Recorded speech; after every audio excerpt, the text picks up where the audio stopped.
गइल मुँह मोड़ के जाने जाना कैसे जियब हम बतावा। म्यूजिक बाय डीजे उमेश बड़ी शौक चौक बेगूसराय। गइल मुँह मोड़ के जाने जाना कैसे जियब हम बतावा ना कैसे जियब हम बतावा ना।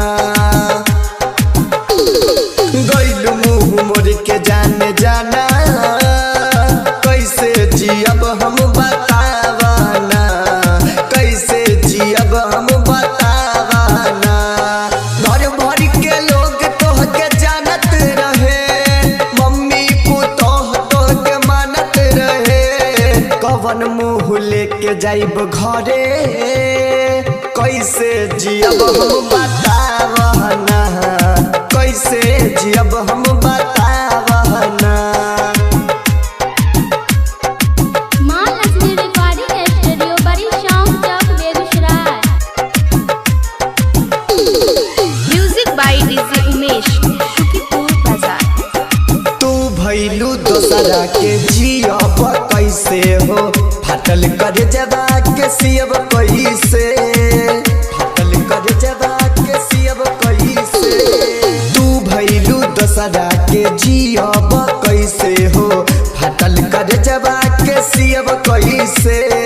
पानी पिए के रहलू सुराही तू ही रूठ गइलू पानी पियब कैसे।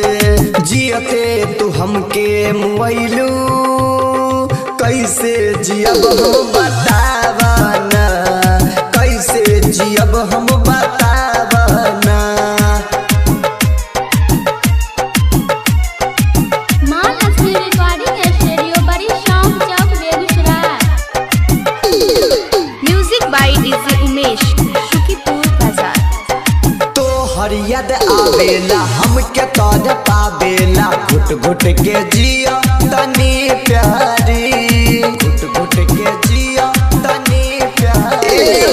तो हर याद आवेला हमके तोड़ पावेला घुट घुट के जिया तनी प्यारी। धारो सुमन के बहिया में गेलू हमके तू शमशान भेजावा तारो।